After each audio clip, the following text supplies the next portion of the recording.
بسم اللہ الرحمن الرحیم۔ السلام علیکم ورحمۃ اللہ وبرکاتہ۔ میرے پیارے اور معززین ویورز، امید کرتا ہوں کہ تم خیریت سے ہوں گے۔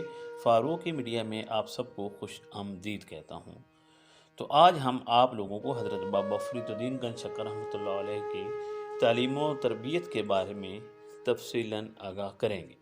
تو ویڈیو شروع کرنے سے پہلے آپ سب سے گزارش ہے کہ ہمارے چینل کو سبسکرائب، لائک اور شیئر کر دیں۔ تو آئیے اب ہم چلتے ہیں اصل موضوع کی طرف۔ حضرت بابا فرید الدین رحمۃ اللہ علیہ کی ابتدائی تعلیم و تربیت آپ کے آبائی قصبہ کتھوال دیوان چاولی مشائخ میں ہی ہوئی۔ آپ کے والد گرامی حضرت قاضی جمال الدین سلیمان کا چونکہ آپ کے بچپن میں ہی انتقال ہو گیا تھا، اس لیے آپ کی تعلیم و تربیت کی تمام ذمہ داری آپ کی والدہ ماجدہ حضرت بی بی کرسم خاتون پر عائد ہوگی۔ لہٰذا آپ کی والدہ ماجدہ کو اپنے فرزند ارجمند حضرت فرید الدین مسعود کی پرورش اور تربیت پر خصوصی توجہ دینا پڑی۔ چنانچہ جب آپ کی عمر پڑھنے والے بچوں کی طرح ہو گئی تو آپ کی والدہ نے آپ کو اپنے قصبہ کوٹھوال میں ہی آپ کو قرآن مجید فرقان حمید کی ابتدائی تعلیم دلوانا شروع کر دی۔ آپ کی تعلیم کے بارے میں سوانح نگاروں کا کہنا ہے کہ آپ نے بڑی چھوٹی عمر میں قرآن مجید فرقان حمید حفظ کر لیا، کیونکہ اللہ تعالیٰ نے بچپن میں ہی آپ کو غیر معمولی ذہانت عطا فرما دی تھی، اس لیے آپ جو سبق پڑھتے فوراً آپ کو یاد ہو جاتا۔ حضرت بابا فرید الدین گنج شکر رحمۃ اللہ علیہ کی والدہ چونکہ بڑی زاہدہ اور عابدہ تھیں اور ان کا گھریلو ماحول اللہ والوں کی طرح ہی تھا، لہٰذا حضرت بابا فرید الدین مسعود گنج شکر رحمۃ اللہ علیہ اپنی والدہ کی تربیت کا یہ اثر ہوا کہ آپ میں بچپن سے ہی زہد و تقویٰ کے آثار نمایاں ہونا شروع ہو گئے۔ اوائل عمر میں ہی آپ میں صوم صلات کی پابندی پیدا ہوگی۔ والدہ کی خصوصی توجہ سے آپ کے خیالات اور عادات میں بچپن میں ہی تلاش حق کے جذبات مجسن ہو گئے، جس کی بنا پر آپ بچپن میں ہی کھیل کود اور بڑے بچوں کی صحبت سے مکمل طور پر محفوظ رہے۔ ملتان میں تعلیم حاصل کرنے کی خاطر حضرت بابا فرید الدین گنج شکر رحمۃ اللہ علیہ کے زمانے میں آپ کے آبائی قصبہ کوٹھوال میں اعلیٰ دینی علوم کے اصول کی خاطر کوئی خاطر خواہ انتظام نہ تھا۔ جس حد تک ممکن ہو سکا آپ نے ابتدائی تعلیم حاصل کی۔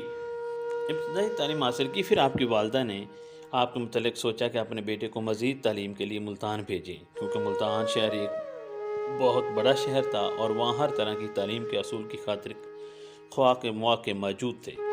ویسے بھی ملتان شروع ہی سے علم و عرفان کا گہوارہ رہا ہے، وہاں بڑے بڑے نامور علماء موجود تھے جن سے قرآن و حدیث کی تعلیم بخوبی حاصل کی جا سکتی تھی۔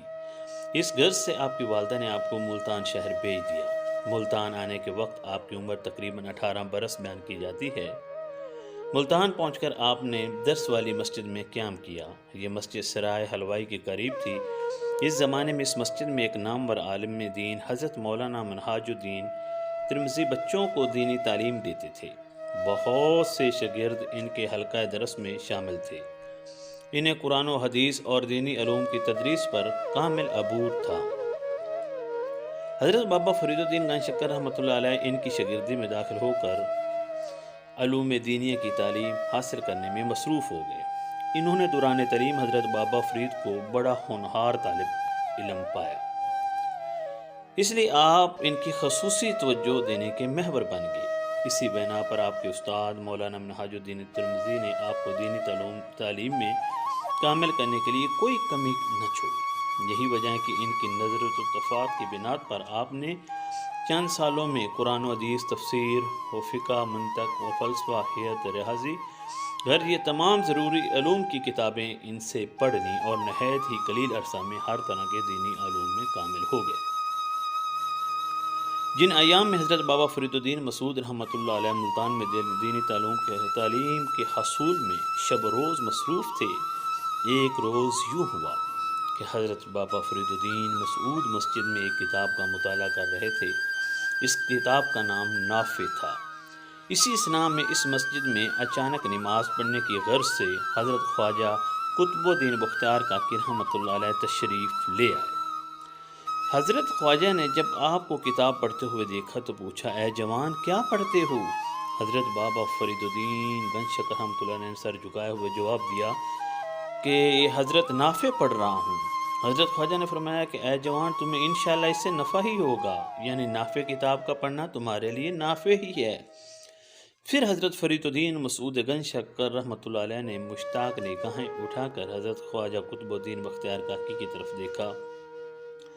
دیکھنا کیا تھا کہ حضرت بابا کی قلبی کیفیت ہی بدل گئی۔ در حقیقت حضرت خواجہ کی نگاہ کیمیا نے آپ کو اس وقت اہل خلق کے لیے نافع کر دیا۔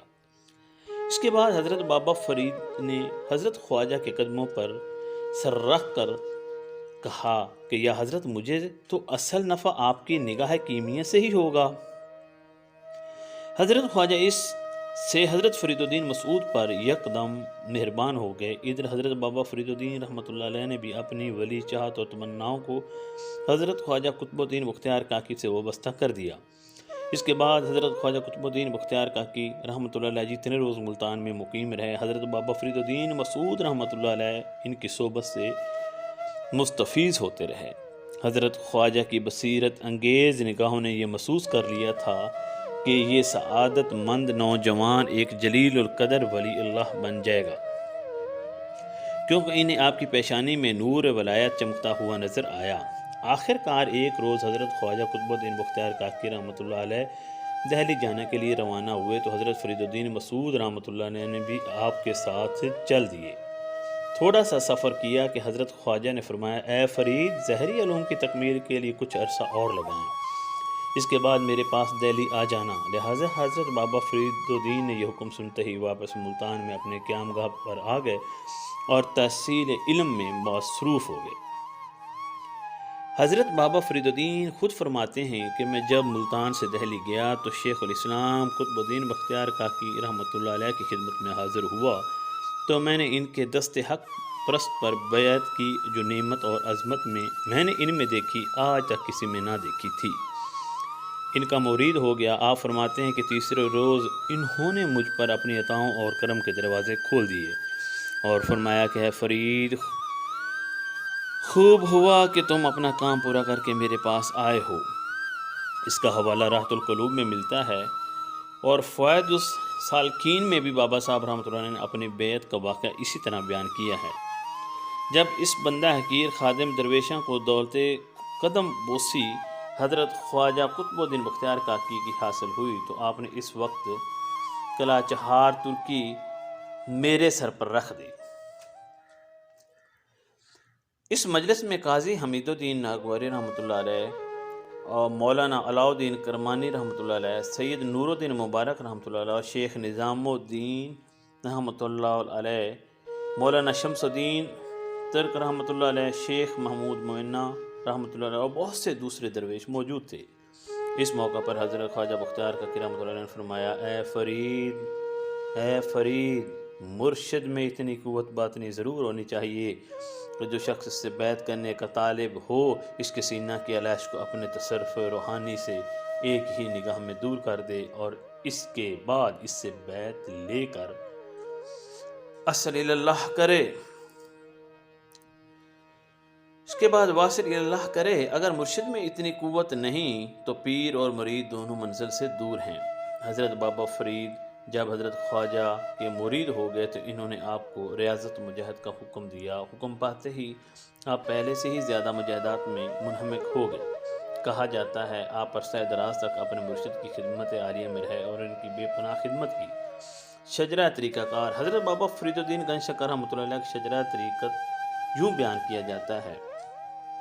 حضرت بابا فرید الدین گنج شکر رحمۃ اللہ علیہ مدفن پاک پتن شریف اور حضرت خواجہ قطب الدین بختیار کاکی رحمۃ اللہ علیہ مدفن دہلی اور حضرت خواجہ غریب نواز معین الدین چشتی اجمیری رحمۃ اللہ علیہ مدفن اجمیر، حضرت خواجہ عثمان ہارونی رحمۃ اللہ علیہ مدفن مکہ معظمہ، حضرت خواجہ شریف زندانی رحمۃ اللہ علیہ مدفن زندنا، حضرت خواجہ محمد محدود چشتی رحمۃ اللہ علیہ مدفن چشت نزد ہرات جو کہ ابھی افغانستان میں، حضرت خواجہ ابو یوسف ناصر الدین چشتی رحمۃ اللہ علیہ مدفن چشت، حضرت خواجہ محمد چشتی رحمۃ اللہ علیہ مدفن چشت، خواجہ ابو احمد چشتی رحمۃ اللہ علیہ مدفن چشت، حضرت خواجہ ابو اسحاق شامی حسنی رحمۃ اللہ علیہ بانی سلسلہ چشتیہ مدفن مکہ شام، حضرت خواجہ ممشاد علو دینوری رحمۃ اللہ علیہ مدفن دینور، حضرت خواجہ امین الدین ابی حیرت البصری رحمۃ اللہ علیہ وہ بھی مدفن بصرہ،